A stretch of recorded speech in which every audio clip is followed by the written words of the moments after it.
Алтынбаева Агырге. Не слышно? Сапаргалиева Галия.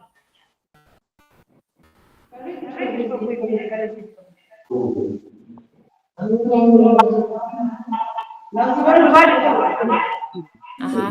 Так, Турсунова Лейла.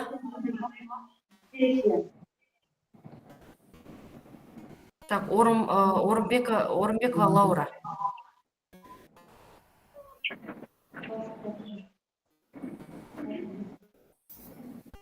Иманова Асель.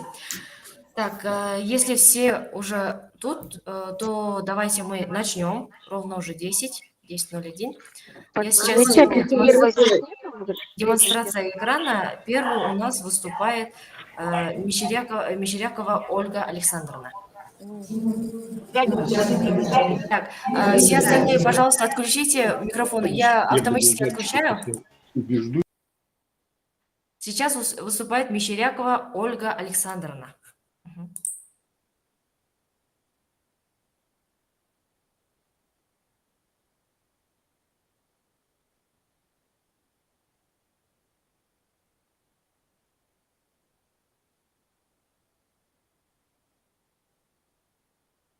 Так, Ольга Александровна, пожалуйста, микрофон включите. Да, микрофон включен. Слышно нас? Да, сейчас слышно. Можете начать. Все слышно, да? Угу.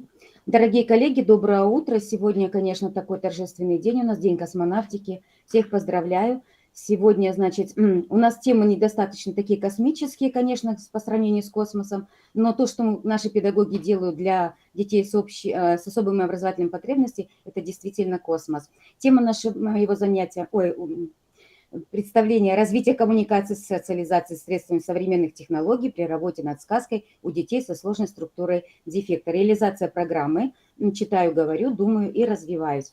Дети с нарушением интеллектуального развития сталкиваются с особыми трудностями в речевом развитии, что существенно ограничивает их способность коммуникации, социализации и познанию окружающего мира. В условиях современного образовательного процесса педагоги все чаще работают...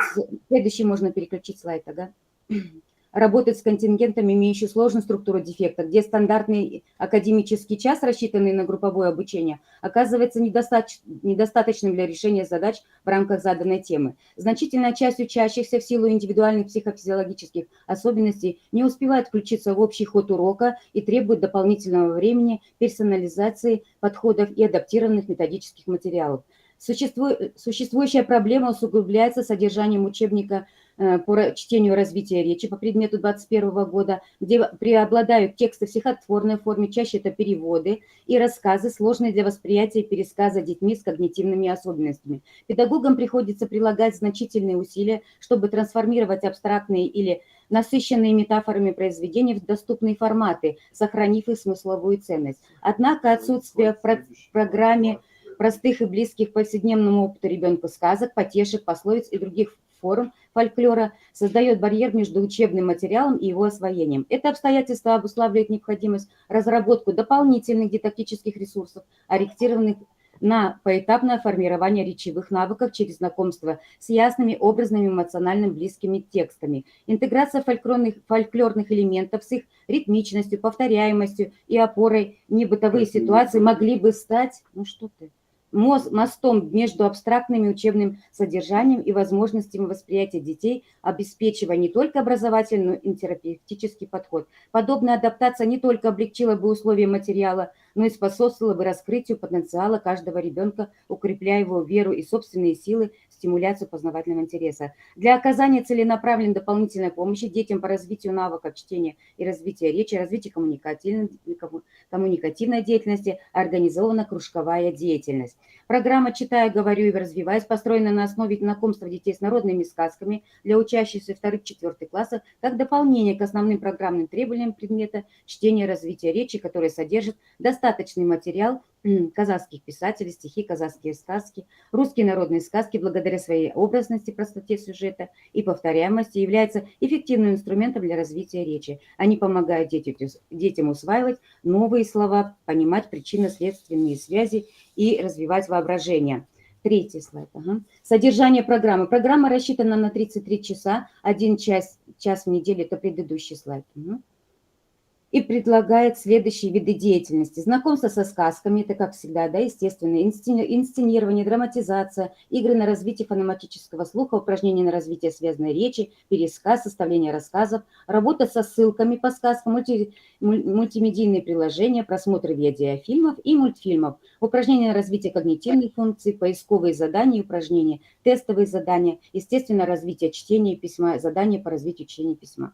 Особенности программы. Программа учитывает индивидуальные особенности детей с нарушением контингента, замедленный темп усвоения материалов, занятия проводятся в игровой форме, что способствует поддержанию интереса, неограниченность по времени прохождения материала, возможность взаимозамены тем в связи со сложностью материала детьми и его недоступностью. В случае, если материал данной категории будет неинтересен и труден к восприятию новой группы, то можно заменить. Естественно, это учет индивидуальных особенностей, адаптированность для детей с РАС и нарушением слуха и зрения, социализация, интеграция материала, использование цифровых технологий, использование визуальной поддержки, широкое применение наглядных средств, включение элементов тактильного восприятия, упрощение текста.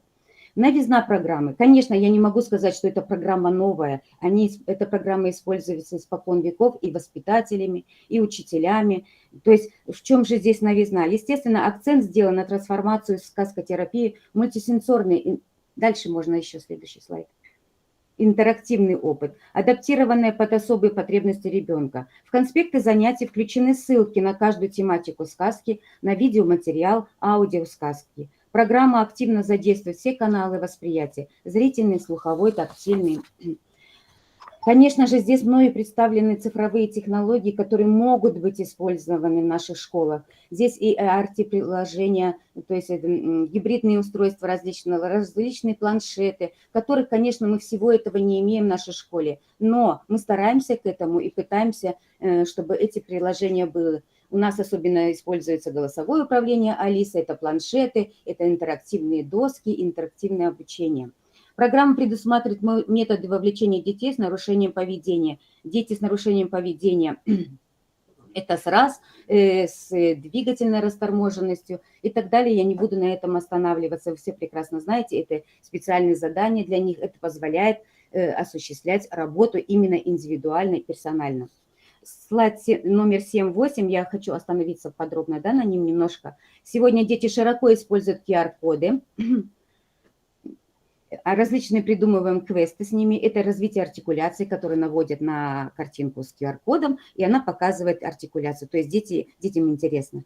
Это 100% вариант заданий, который дети активно мотивируются к этому виду деятельности. Один пример приведу, сказка «Маша и медведь». Здесь у меня подобран материал, где можно, детям предлагаются сюжетные картинки с QR-кодами, дети сканируют код, появляется изображение, и дети определяют, соответствует ли сюжетная картинка этому коду или нет, отыскивают QR-код, который именно подходит к этой картинке. Таким образом могут определять последовательность серии картин, составляют предложения, отыскивают предметы к данному сюжету. Расставляются QR-коды, и к ним подбираются отрывки сказки. Ребенок читает отрывок сказки, сканирует QR-код, перед ним появляется картинка. Ребенок соотносит текст с сюжетом. Если не соответствует тексту, значит сканирует другой QR, пока не отыщет проблемный рисунок. Прекрасная работа, и эта работа ведется, и очень детям интересно, они вовлекаются, каждый ребенок вовлекается в этот процесс. Какие же ожидаемые результаты? Увеличение активного словарного запаса. Я не буду давать долго время, мне говорят, что уже время заканчивается. Естественно, если учитель будет систематически проводить эту работу, будет полноценно готовиться к этому материалу, к этим заданиям, будет накапливать картотеку этих заданий, то работа будет, естественно, давать желаемый результат. Где применяется? В условиях специальной школы, в организациях образования, в условиях инклюзивного образования, в кабинетах психолого-педагогической поддержки, в центрах дополнительного образования, в ресурсных центрах. Современные технологии превращают сказку из пассивного слушателя в активный диалог. Все уже по времени. Да, у нас время, хорошо. Ну, коллеги, эта работа разве не космос? Конечно, космос. Предлагаю для рассмотрения. Спасибо большое за внимание. Все. Дальше у нас... Пожалуйста, отключите этот... Здравствуйте. Ага, все, Так, можете начать. начинаем. Мгм. Так, секундочку. Предмет общетрудовая подготовка, я говорю об этом. У нас есть типовые учебные программы, где есть такой предмет общетрудовой подготовки. Но он, в силу того, что он у нас направлен в учебный план введен с целью подготовки обучающихся с легкой умственной отсталостью к осознанному самостоятельному выбору будущей профессии с учетом их интересов и психофизических возможностей. В ходе общетрудовой подготовки обучающие дают базовые сведения о конкретных видах профессиональной деятельности и моделируются основные элементы разных видов профессиональной деятельности. Но, как мы знаем, у нас нету ввиду отсутствия... Опа. Ой. Ввиду отсутствия у нас отечественных учебников, вот данное пособие, которое я вам представляю как авторскую разработку, следующий слайд можно. Да, методическое пособие по обработке древесины с обучающимся ОПП. В чем особенности? Вот туда собран основной такой минимальный комплекс технологических сведений, которые необходимы детям при изучении именно деревообработки, да? Потому что ввиду отсутствия учебников. И данное пособие помогает учителям. В чем следующий слайд? В чем его актуальность? То, что вот он... Обучение детей с особыми потребностями требует особого подхода, учитывать их физические, когнитивные и эмоциональные особенности. Трудовое обучение, в частности обработка древесины, является важным элементом в образовательной программе. Следующие 4 слайда.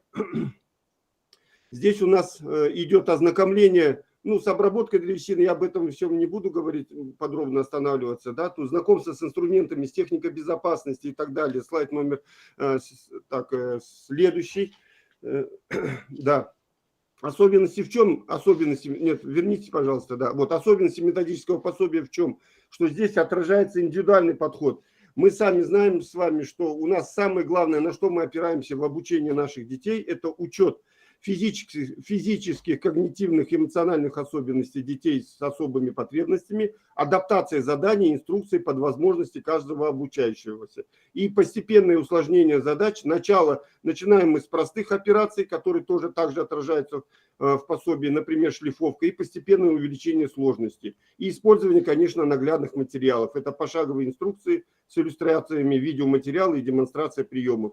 Особенностью наших вот этих пошаговых инструкций – это именно их наглядное изображение. У нас дети слабо читающие, поэтому чем больше мы задействуем именно наглядные образы, тем легче ребенок воспринимает. Следующий слайд. И, конечно же, без этапов закрепления, о содержании я особо не буду останавливаться. Скажу только то, что теоретическая часть – это основные свойства древесины и виды, инструменты для обработки, правила безопасности. Практическая часть – простые операции, базовые техники. Как раз в этом пособии я именно конкретизирую, особенно для молодых учителей будет очень удобно, которые приходят в школу. Вы знаете, что наши типовые учебные программы, они только в них отражены. Я сам был участником, разработчиком столярного дела в профильных старших классах. 7 и 10 классы мы разрабатывали столярное дело. Но там только отражается целеполагание в наших типовых программах. Поэтому вот данное пособие, оно более конкретизирует этот предмет и дает возможность понять именно, чему обучать детей и какой практический минимум и практический минимум технологических знаний необходимо дать детям.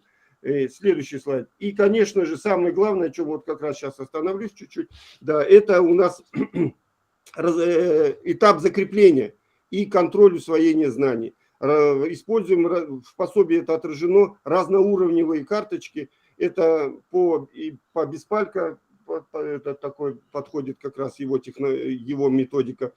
Здесь вот обратите внимание, что карточки для детей разного уровня составляются. Если ребенку, который усваивает, мы даем в общеобразовательной, например, школе, мы даем карточку с названием, он заучивает части этого там оборудования и рассказывает, подписывает карточки, то, например, в нашей школе мы здесь уже вот дается карточка уже второго уровня ребенок, начальная буква указывается в карточке этой части. А если уже ребенок совсем слабо читающий, то здесь уже даются готовые названия, иногда учитель сам их произносит, эту часть инструмента или часть оборудования, а он находит только порядковый номер этой части, глядя на саму картинку. Да. Следующий слайд. Все, по времени мы уже... Да, по времени. Ну, вот такой вот образ. Главное, что, какая мысль, самое главное, то, что вот, да, пролистайте просто до конца, да. Главное, что все время проходится контроль усвоения знаний.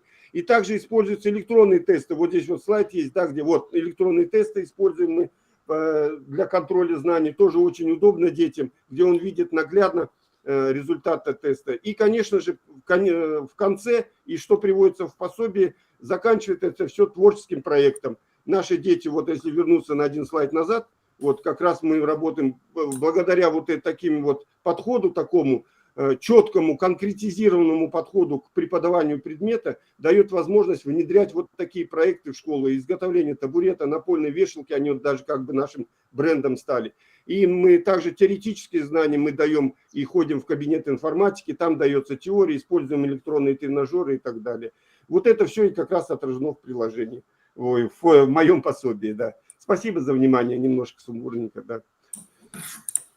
Ага, дальше у нас Аширбекова Давлетбеке. Ага, Меня слышно? Здравствуйте, уважаемые коллеги. Меня зовут Аширбекова Давлетбеке Зинелна, я работаю учителем-дефектологом в специальной школе номер 2 города Астаны. Второй слайд можно сразу? Так, ага. Данная рабочая тетрадь по предмету изобразительное искусство создана в помощь педагогу для учащихся 10 класса с умеренными нарушениями интеллекта специальной школы. Рабочая тетрадь является вспомогательным материалом при обучении учащихся предмету изобразительное искусство. В нем представлены фрагменты демо-уроки краткосрочных планов по темам. Предназначена она для дефектологов, учителей начальных классов, воспитателей специальных и инклюзивных организаций образования. Следующее можно. Актуальность данного пособия обусловлена следующими факторами. Первое – это недостаточная практическая разработанность такого рода пособий для учащихся с УНИ в современных условиях. Второе – изменение качественного состава учащихся. И третье – в связи с типом обучения в современных условиях, обучение в условиях школы, дистанционного обучения в актированные дни, а также для учащихся обучения на дому. Для учащихся с умеренными нарушениями интеллекта не существует никаких учебно-методических изданий в Республике Казахстан. Тетрадь позволит педагогу гибко перестраивать варианты выполнения работ. Отсканировав QR-код или пройдя по ссылке, педагог может получить доступ к видео по тематике. Четвертый слайд можно? Цель – совершенствования изобразительных умений и навыков, развитие восприятия доступных учащимся видов изобразительного и декоративно-прикладного искусства. Исходя из данной цели, пособие решает ряд основных задач. Их тут много, я перечислю самые кратко. Формировать навыки доступных художественных техник, развивать восприятие и анализ произведений искусства, способность самовыражения через изобразительную деятельность. В рабочей тетради задания расположены так, чтобы ребенок мог их выполнить как самостоятельно, так и со взрослым. Пятый слайд, пожалуйста. В данной тетради охвачены все разделы и разработано 29 тем демо-уроков, которые рекомендуется разбить на 2-3 часа для более эффективного освоения материала учащимся. Учитывая психофизические возможности детей, такая порционная подача учебного материала предполагает доступность и эффективность усвоения темы. Шестой слайд можно? Ожидаемые результаты. По завершению работы с тетрадью учащиеся с умеренными нарушениями интеллекта приобретут следующие навыки. Они могут знать наглядное изображение предмета, будут его узнавать в различных исполнениях, изображаемые предметы или персонажи, их признаки, привычные действия и как их возможно применять в быту.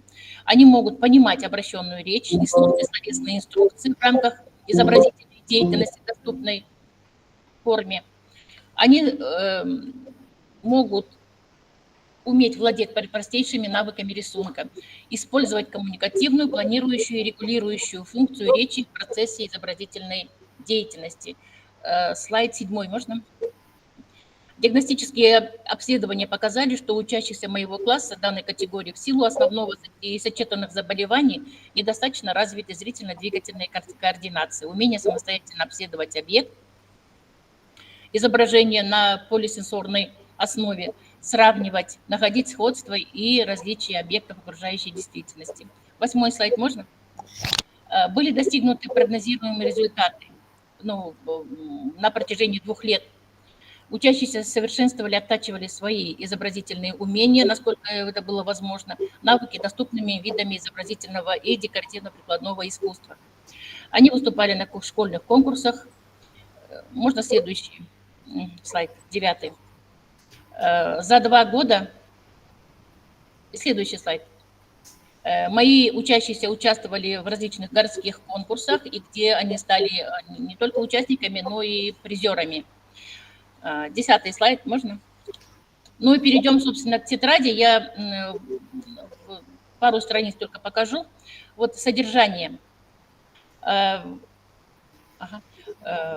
24-25 учебного года в рамках реализации программы воспитания и обновления программы Бертутас Тарбие была внедрена в учебно-воспитательный процесс всех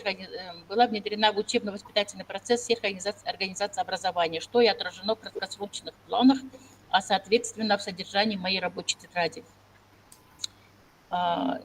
Следующий можно? А теперь представляю вниманию несколько страниц из рабочей тетради. Как я говорила выше, каждый из 20 уроков представлен как фрагмент, демо-урок.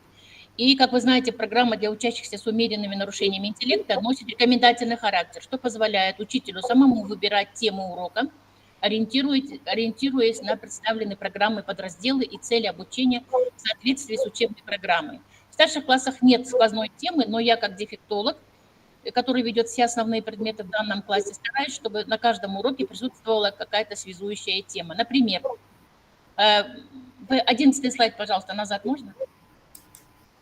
11. Ой, так, еще выше. Выше. Вот это вот, да. Угу. Вот где ласточка, да. Например, на уроке развития речи и коммуникации была изучена казахская народная сказка «Почему у ласточки хвост рожками?». Здесь на уроке изобразительного искусства мы выполняем лепку птицы. На этапе актуализации опорных знаний через любой гаджет мы наводим QR-код на QR-код и организуем просмотр мультфильма с одноименным названием. Кто-то говорит... На этапе рефлексии вместе с детьми обыгрываем готовое изделие, то есть инсценируем отрывки из сказки, озвучиваем.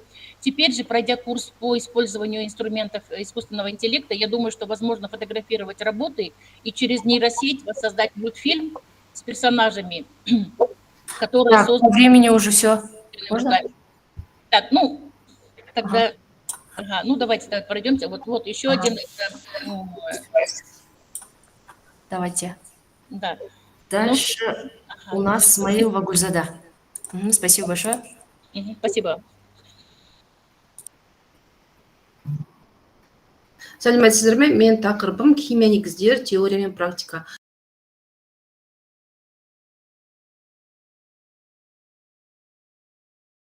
Қалыптастыру. Негізгі бағдарлама келесі слайд тұрақтылау бөлімінен тұрады.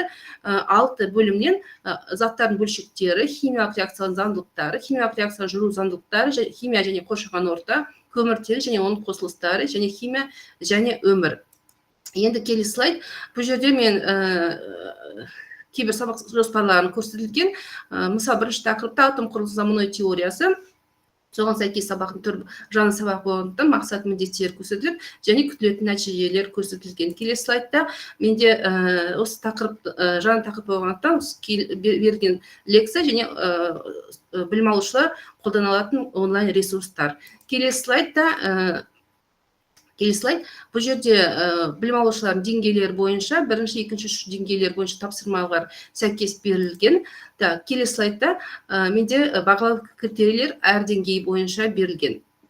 Және студенттің өзіндік жұмысына арналған презентация және эссе осы тақырыпқа сай бала өзі жасайды. Келесі слайдта осы егер тарау бойынша әрбір тарау бойынша менде қорытынды тесттер ұсынған. Яғни 6 тарау болса, 6 тарауға әр тарауға өзінің қорытынды тесті берілген. Келесі слайд.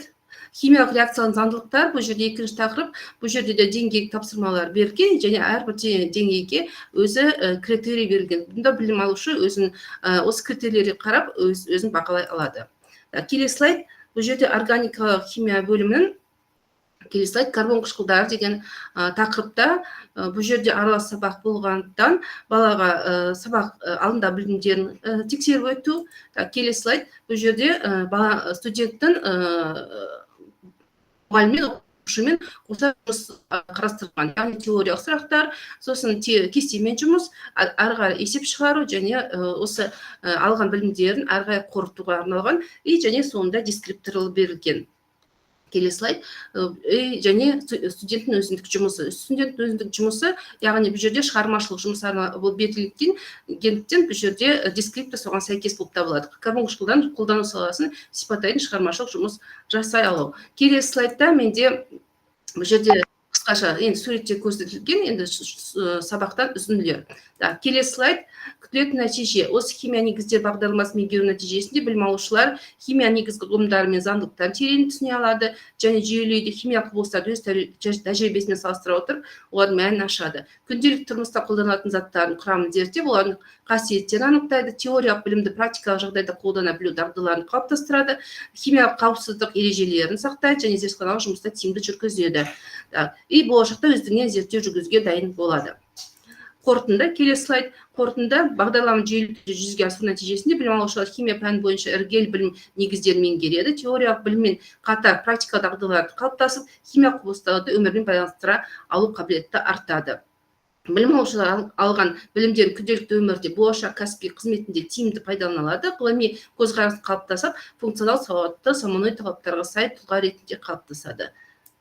Болды. Рахмет. Сұрақтарыңыз болса қойыңыздар. Так, сұрақтарды аяғына таман қоямыз. Қазір бізде Капсамет Рита. Коллеги, здравствуйте. Поздравляю вас всех с праздником. Поздравляю всех, желаю всем удачи, успехов в выступлении на конференции. Хотела бы себя немножко представить. Я работаю социальным педагогом и заведующий кабинетом коррекции в городе Аркалык, это Кустанайская область. Можно второй слайд, да? И мною разработан учебно-методический комплекс, в который вошли 3 пособия. То есть это методическое пособие, сборник консультаций и сборник практических разработок.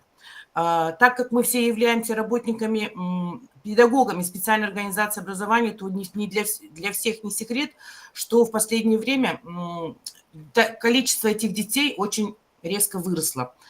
В таких случаях кабинет психолого-педагогической коррекции, далее я буду говорить КППК, становится важным звеном в преодолении этих трудностей, предоставляет необходимые услуги, направленные на улучшение жизни детей с ОВЗ и поддержку таких семей.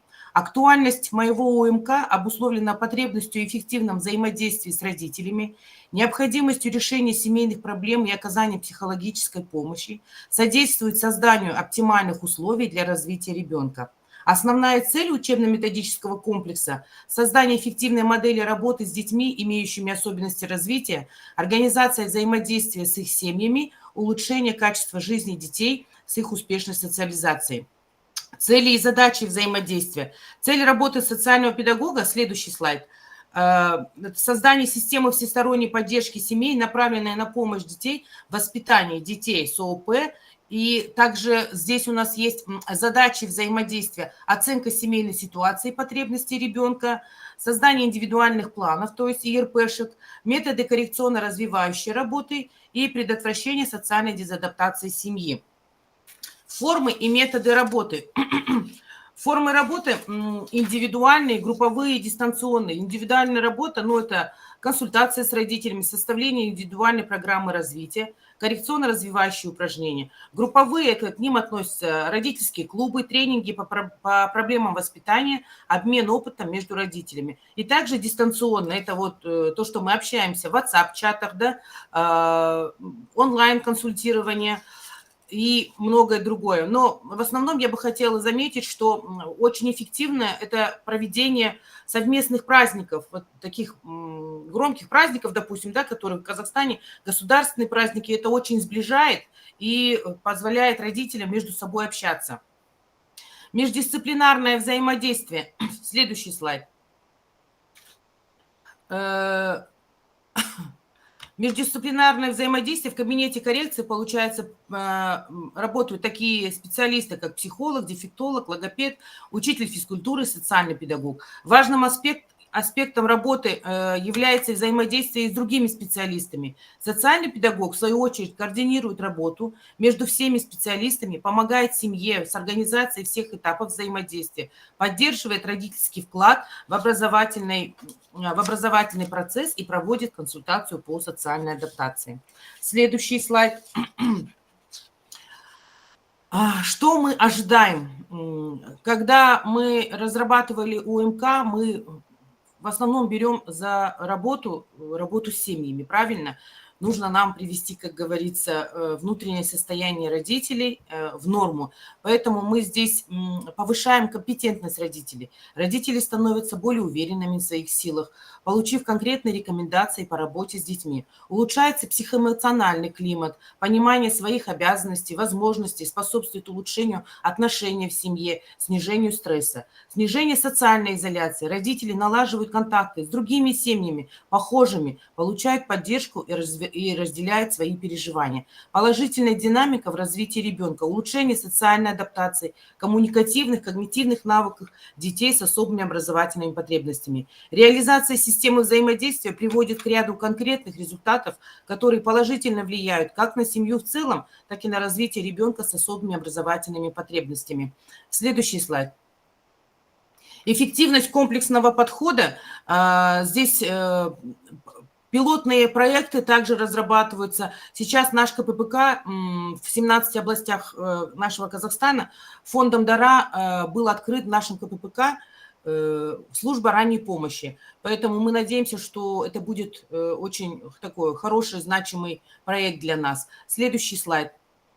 Какие же рекомендации по развитию системы? Это внедрение цифровых инструментов, то есть создание онлайн-платформ для мониторинга прогресса семей и детей, развитие программ наставничества, межведомственное взаимодействие. Для дальнейшего совершенствования системы поддержки семей с детьми с ООП рекомендуется внедрение современных цифровых инструментов для отслеживания прогресса. Это позволяет более эффективно оценивать результаты работы и своевременно корректировать индивидуальные программы. Развитие программ наставничества для родителей поможет им делиться опытом, получать эмоциональную поддержку и обучаться новым методам взаимодействия с детьми, что значительно повысит эффективность всей системы. Ну, последний слайд, заключение. В заключение я хотела бы сказать, что комплексная поддержка, это системный подход в работе с семьями детей с ОВЗ, является необходимой для успешной адаптации этих детей в общество.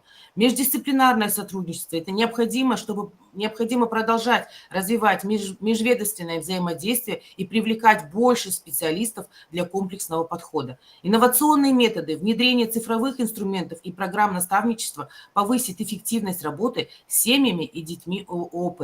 Система взаимодействия социального педагога с семьями воспитанников в условиях деятельности кабинета коррекции доказала свою эффективность. Она позволяет не только улучшить качество жизни детей с ООП, но и оказать необходимую поддержку их семьям. Дальнейшее развитие этой системы с учетом предложенных рекомендаций позволит достичь еще больше значимых результатов и обеспечить полноправную интеграцию детей с ООП в общество. Большое спасибо, коллеги. Все, спасибо большое. Дальше у нас Мусина Анара. Выдаем слово. Она тут, да? Мусина Анара.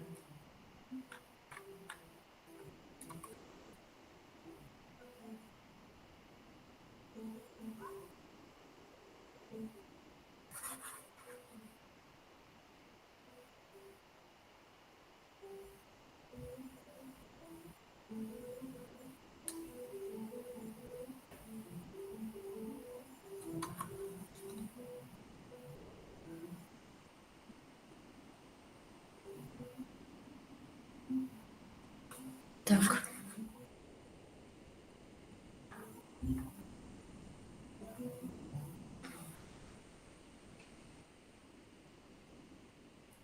Так, Алтынбаева Агерке тут? Алтынбаева Агерке.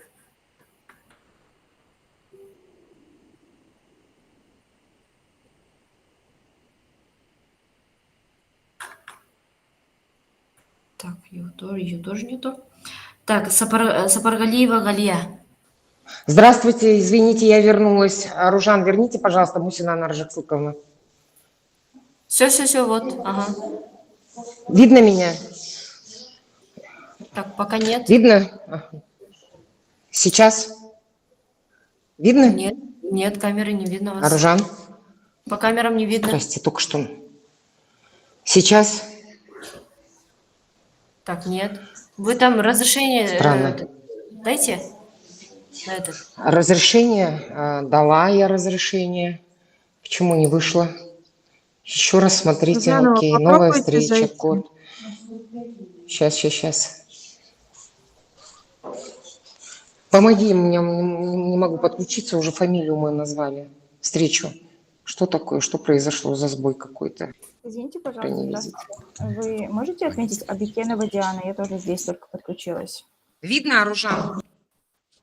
Дима, не уходи, пожалуйста. Нет, пока Подождите, ко мне подойдите. Ну, хорошо, Дмитрий Диана. Николаевич. Я вас отметила. Спасибо. Сейчас меня видно, администратор? Нет, пока не видно. Администратор видно? Нет, не видно. Да что такое? Почему не видно? Вы выйдите и заново зайдите, возможно, будет. Просто уже, если не показывает, он не будет показывать. Попробуйте так. Походу, так и сделала.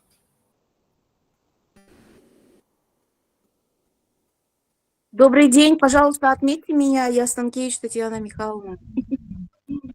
Здравствуйте, но вас же слышно, вы можете говорить и презентацию транслировать.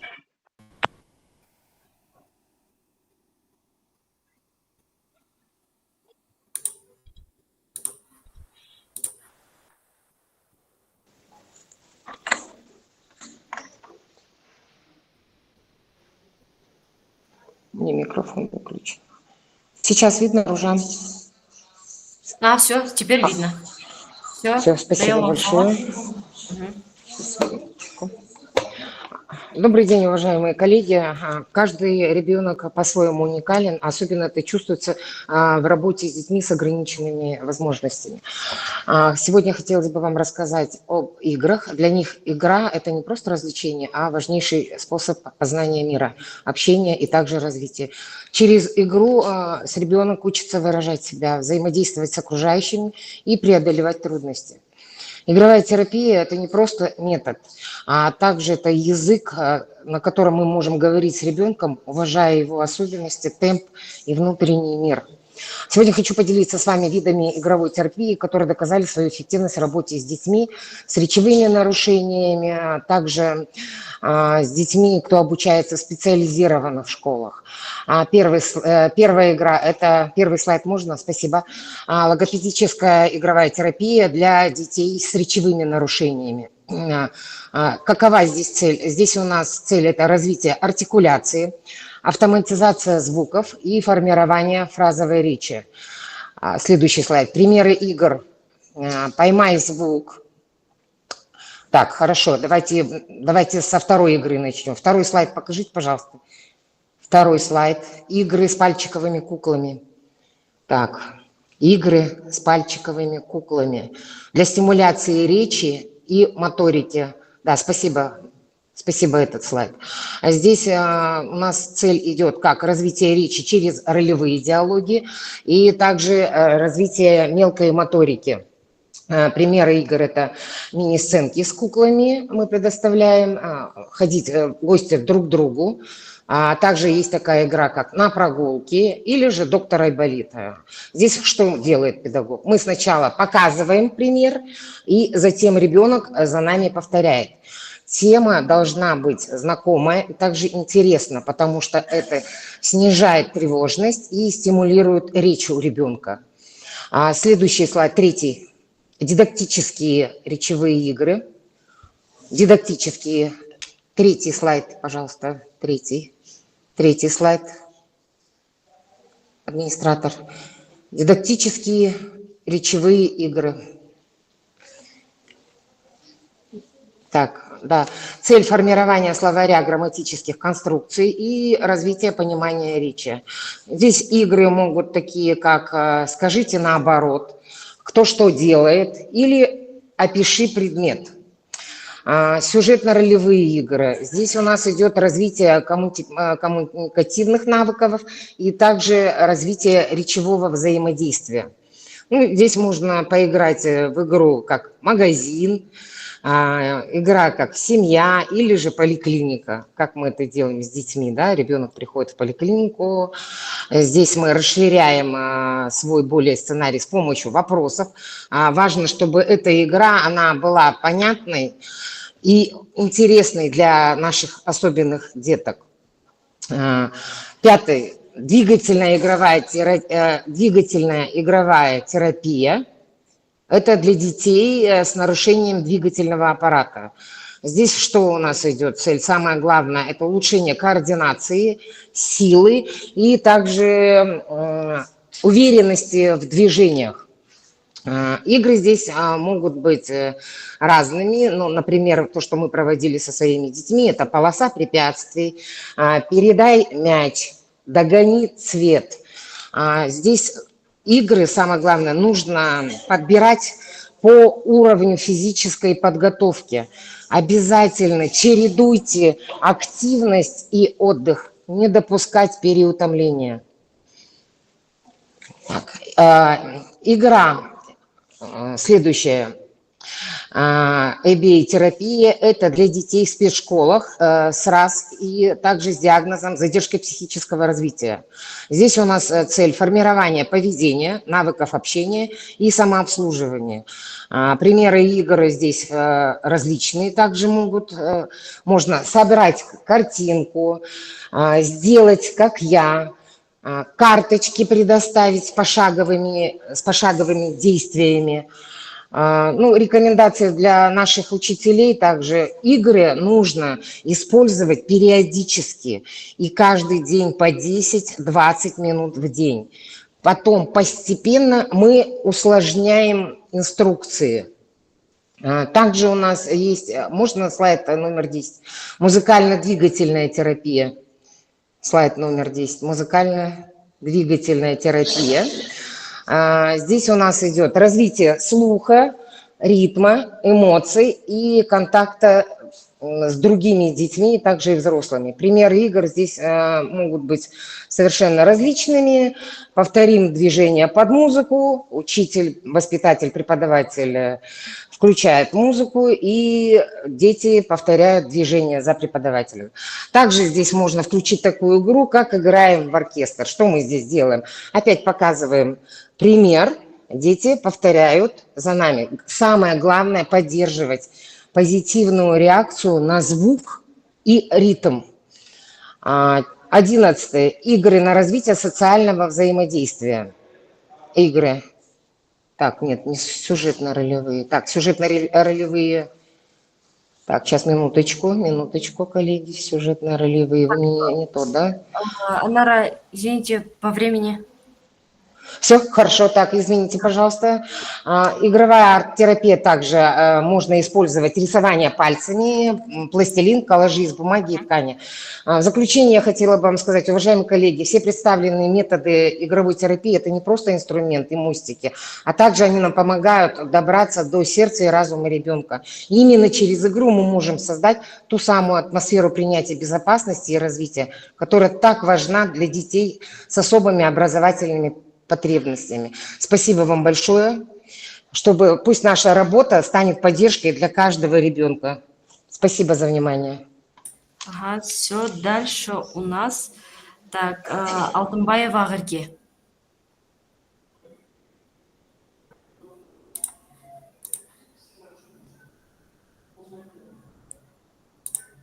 Алтынбаева Агырге.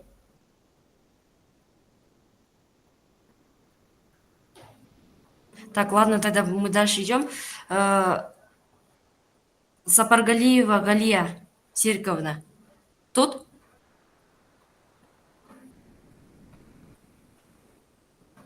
Так, Лейла Турсунова. Тут?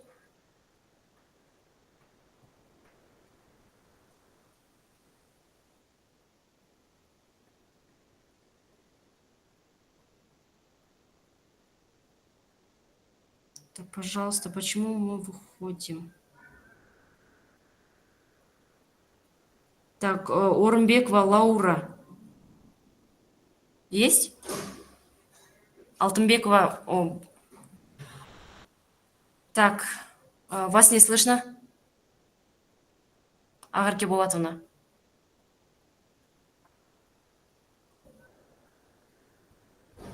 Так, Лейла, вы тут? Давайте с вас начнем, а то у Агарки пока еще не работает, походу.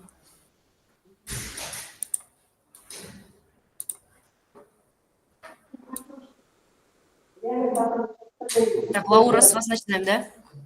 Давайте, ага. Здравствуйте. У меня тема моего доклада, можно так сказать, как мотивировать учащихся к учебе. Слышно, да? Алло. У каждого учителя рано или поздно, возникает вопрос, как заинтересовать ученика, пробудить в нем стремление учиться не для галочки, а для искреннего интереса. Современные дети живут в мире быстрых изменений, технологий и обилия информации. Вот. И перед нами стоит задача не только передавать знания, но и вдохновлять самостоятельный поиск развития. Сегодня я поделюсь с мыслями и практиками, которые помогают мне поддерживать учебную мотивацию. У меня получается 7 методов. Первый метод – метод целеполагания и визуализации целей. Помочь ученикам видеть смысл учебы через личные цели. Практическое применение. В начале четверти ученик записывает 3 личные цели. Например, научиться решать квадратные уравнения, подготовиться к олимпиаде. Используем доску целей в классе или личные трекеры прогресса. Применяем метод SMART. Цель должна быть конкретной, измеримой, достижимой, релевантной и ограниченной по времени. Методические рекомендации. Проводим ежемесячную рефлексию, что я достиг, что можно улучшить. Обсуждайте это все с учениками. И как учеба может помогать достичь целей. Вот второй метод. Метод учебной автономии, самостоятельные выборы. Повышение мотивации через ощущение свободы выбора и ответственности. Практическое применение.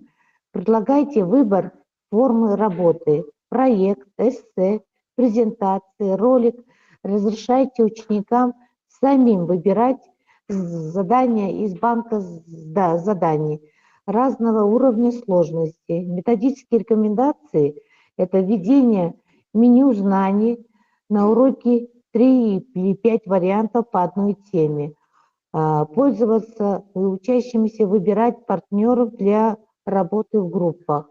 Регулярно обсуждать, что помогло в выборе и как это сказалось на результате. Третий метод – это метод признания и поощрения. Ученики мотивированы, как чувствуют признание и ценность своего труда. Практическое применение. Используйте систему нематериального поощрения, а наоборот, звезды недели, эксперт по теме, лидер обсуждений. Включите учеников в стенд достижения класса или школы. Методические рекомендации. Отмечайте прогресс, а не только результат. Делайте акцент на личный рост. Ты стал увереннее в решении задач. Четвертый. Метод реальных задач и, как вам сказать, проектной деятельности. Ученики больше вовлекаются, когда вводят практическую пользу знаний. Практическое применение. Реализуйте мини-проекты, создать информатику, снять видеоролик, провести интервью, предлагайте кейсы из жизни. Например, как рассчитать процентную ставку по кредиту, как составить сбалансированное питание и методические рекомендации. Включать в урок межпредметные связи, например, математика плюс экономика. Показывать, как задача применяется в профессиях. Пятый метод. Это геймификация. Использовать элементы для игр усиленной вовлеченности, практическое применение.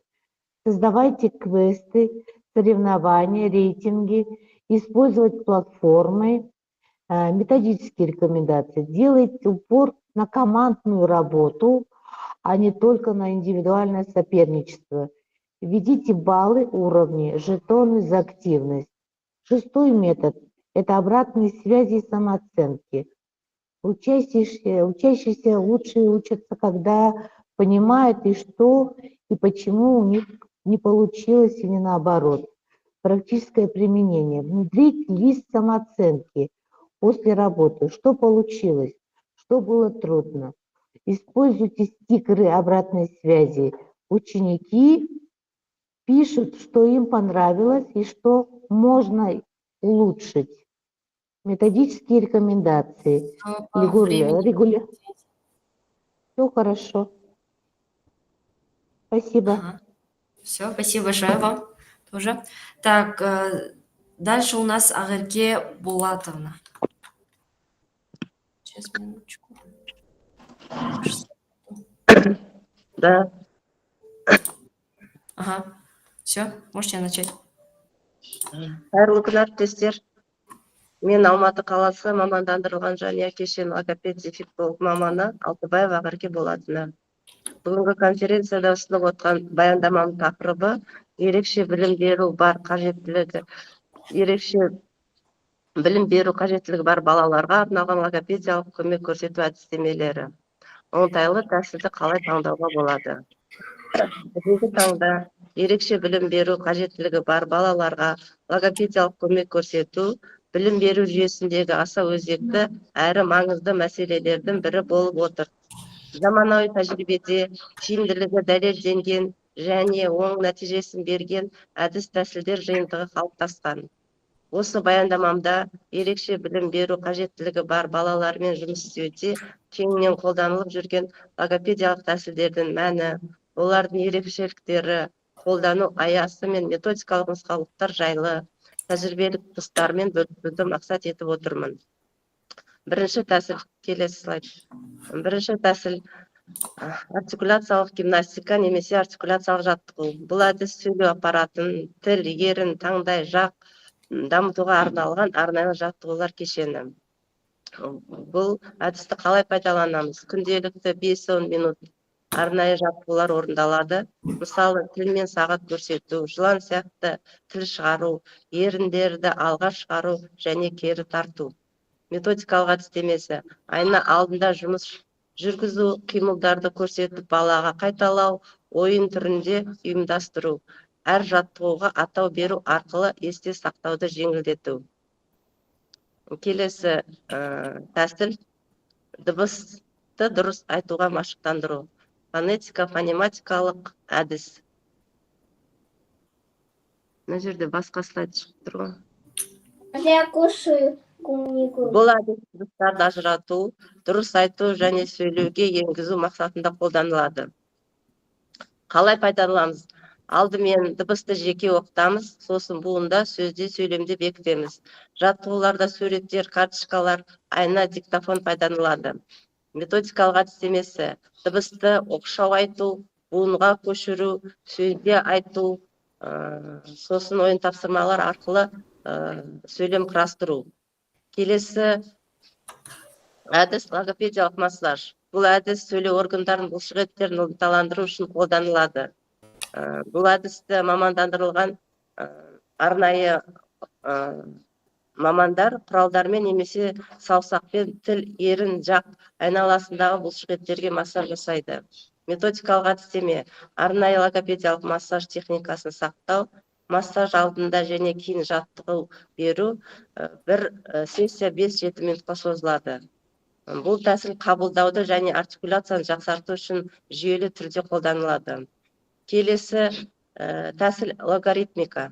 Сөйлеуді қимыл, ырғақ және музыка арқылы дамыту. Қалай пайдаланамыз? Бала музыкаға сәйкес қимыл жасап, белгілі бір сөздерді, дыбыстарды қайталайды. Мысалы, қолым менен үлкен бе, алақаным жұмсақ па? дегенде ырғақты сөйлемдермен жаттығу жасау. Методикалық әдістемесі қимыл мен сөйлеуді біріктіру, балаларға арналған өлеңдер, санамақтар пайдалану, топпен немесе жеке қолдануға болады. Музыкалық сүйемелдеу арқылы серкіту элементтерін қосамыз. Келесі тәсіл тыныс алу гимнастикасы. Тыныс алу процесін реттеу арқылы сөйлеу дағдыларын дамытуға бағытталған. Қалай пайдаланамыз? Балалар мұрын арқылы тыныс алып, ауыз арқылы баяу дем шығарады. Мысалы, кемені өрле, шырақты өшір деген сияқты ойын элементтерін қосып жасауға болады. Келесі тәсіліміз сөздік банкін құру әдісі. Баланың сөз қорын кеңейту мақсатында белгілі бір тақырыптар бойынша сөздер, сөйлемдер үлгілерін үйрету. Келесі тәсіл ата-анамен бірлесе жұмыс жасау әдісі. Балаға логопедиялық көмектің тиімділігі үйде де жалғасу үшін ата-аналармен ынтымақтастықта болу. Қорыта келе, құрметті әріптестер, ерекше білім беру қажеттілігі бар балаларға логопедиялық көмек көрсету жан-жақты әдістемелік дайындықты, терең түсінік пен кәсіби шеберлікті талап ететін жауапты жұмыс. Заманауи тәсілдерді тиімді пайдалану арқылы әрбір баланың тілдік қабілетін дамытып, оның әлеуетін ашуға мүмкіндік туғызуға болады. Рахмет, әріптестер, назарларыңызға. Сізге де рахмет көп. Так, келесі бізде Сапаргалиева Галия. Уважаемые коллеги, я рада приветствовать вас на нашей конференции и большое спасибо ее организаторам. Разрешите представиться. Меня зовут Сапаргалиева Галия Сериковна. Я являюсь учителем-дефектологом, педагогом-исследователем специализированного комплекса «Жумия». Тема моего выступления – как повысить мотивацию детей с особыми образовательными потребностями. Повышение мотивации детей с особыми образовательными потребностями требует особого подхода, основанного на уважении к индивидуальности, учете эмоционального состояния, уровня развития, особенностей восприятия. Такие дети могут очень быстро терять интерес, чувствовать неуверенность или страх перед ошибками. Поэтому ключевым является создание условий, в которых ребенок будет чувствовать себя комфортно. Метод, который я выбрала, это ребенку предоставляется возможность выбора в рамках педагогических целей, что повышает чувство контроля и мотивации. Можно использовать метод предложений, когда предлагаете ученику, с какого задания начать, каким цветом писать, где сидеть или какую игру использовать в конце занятия. Даже минимальный вывод дает ощущение самостоятельности и уважения. Один из методов, который мы используем с детьми с ОПП, это метод положительного подкрепления, который предполагает, что каждое усилие или успех ребенок получает похвалу, жетон, наклейку и другие приятные стимулы. Можно разработать систему баллов или наклеек за старания и получить результат. Ребенку можно сказать: ты очень старался, держи звездочку. Также используется метод социализации через сотрудничество. Он заключается в том, что дети вовлекаются в совместную деятельность с другими детьми, что усиливает ощущение принадлежности и значимости. Организовывается парная или групповая работа, где ребенок может выполнить посильную роль, передать материалы, назвать слово, решать маленькую часть задачи. Очень важно подбирать партнера с более высоким уровнем эмпатии и доброжелательности. Также один из методов – это метод мультимодального обучения. Он предполагает развитие разных каналов восприятия. Это слух, зрение, движение, речь и одновременно. При этом не надо ограничиваться устным объяснением. Можно добавлять музыку, движение, игры, видео, тактильные материалы. Например, при обучении счету, письму, грамоте. Уважаемые коллеги, можно было еще дальше раскрыть эту интересную тему, но так как время у нас ограничено, большое спасибо за внимание. Ага, и вам спасибо большое. Так, дальше.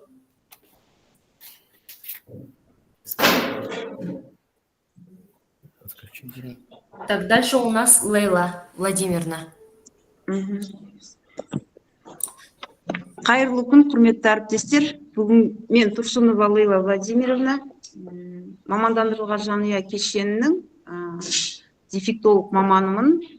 Бүгінгі сіздермен бөлісейін деп отырған тақырыбым ерекше білім беру қажеттілігі бар балаларды әлеуметтік ортаға бейімдеу стратегиясы.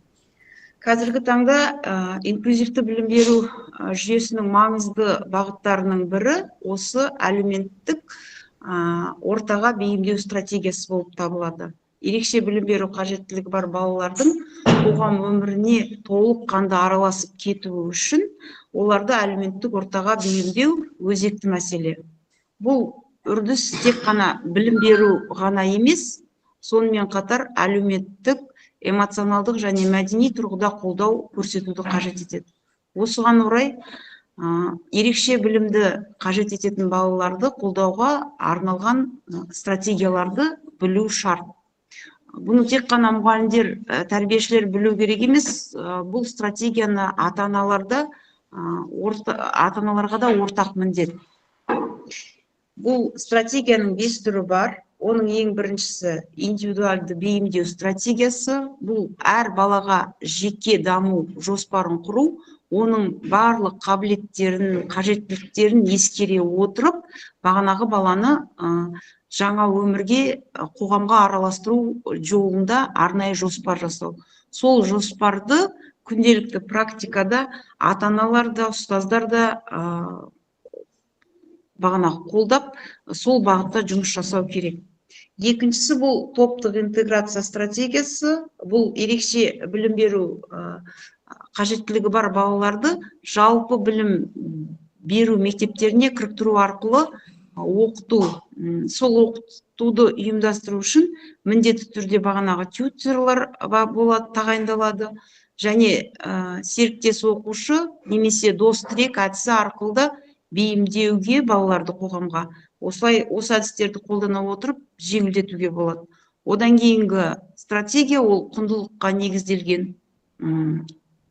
Бұл мейірімділік, ынтымақтастық, төзімділік, бірін-бірі құрметтеу сияқты адами құндылықтарды тәрбиелеу арқылы ортаға қабылдауды арттыру. Бұл мысалы сыныпта бағанағы жақсылық істеу апталығы, мектеп көлемінде, топ көлемінде осыны ұйымдастыруға болады. Одан кейінгі бар стратегия ол қарым-қатынасты дамыту, коммуникациялық дағдыларын суретке қарап, немесе бағанағы сабақ уақытында балаларды жеке диалог арқылы бір-бірімен бағанағы қарым-қатынастарын дамыту. Одан кейінгі бар балалар стратегия бұл ата-аналар мен қоғаммен әріптестік стратегиясы.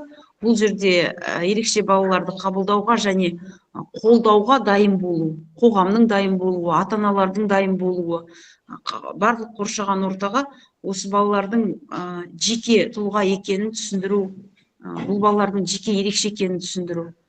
Қорытындылай келе, ерекше балаларды әлеуметтік ортаға бейімдеу, бұл тек қана мектептің емес, бағанағы интернаттардың міндеті емес, бұл бүкіл қоғамның міндеті деп санаймын. Және де ең бастысы әр баланың қайталанбас жеке тұлға екенін ұмытпай, оны түсініп, қолдау көрсету, инклюзивті мәдениет болашақ қоғамның іргетасы деп санаймын. Назарларыңызға рахмет. Рахмет сізге де. Бізде келесі соңғы спикеріміз Әсел Абилханова. Әсел.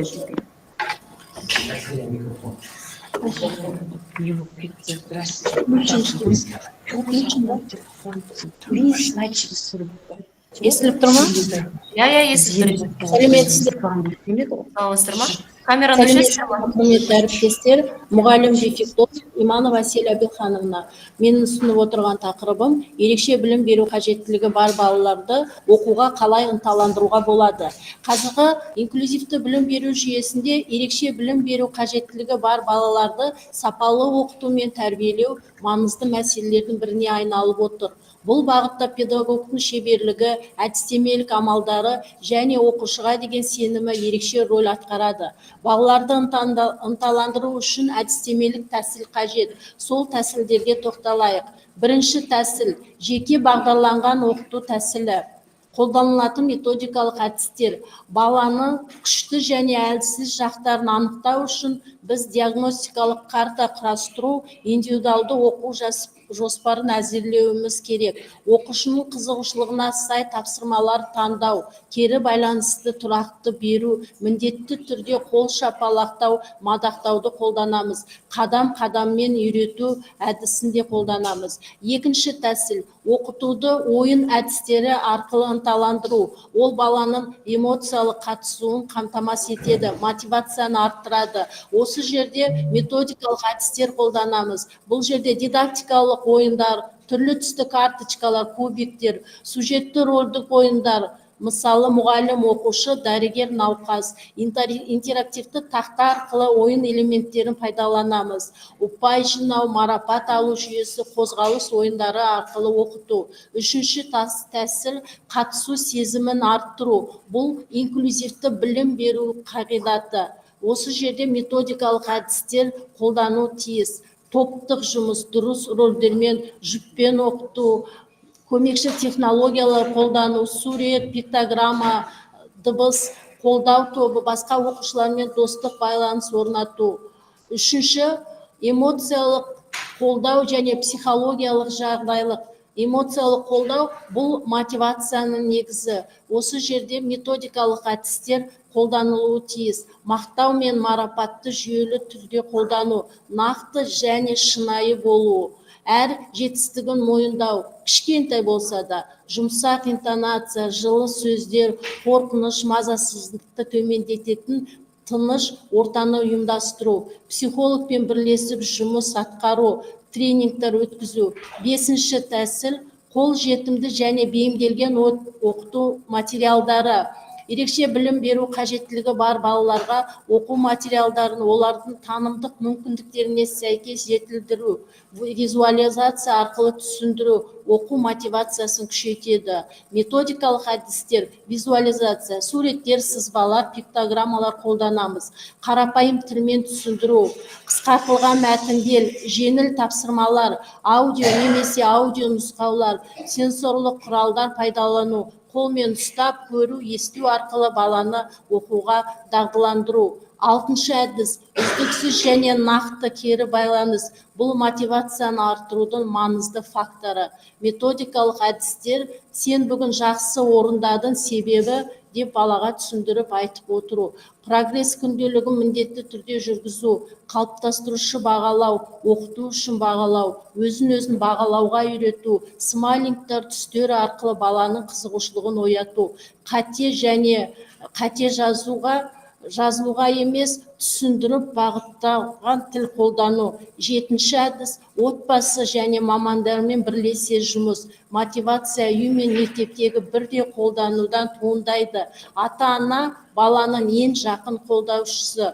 Сондықтан осы жерде методикалық әдістерді қолдану да маңызды. Ата-анамен тұрақты байланыс орнату, консультациялар беру, күнделік жүргізу, үй тапсырмасын бірлесіп орындау.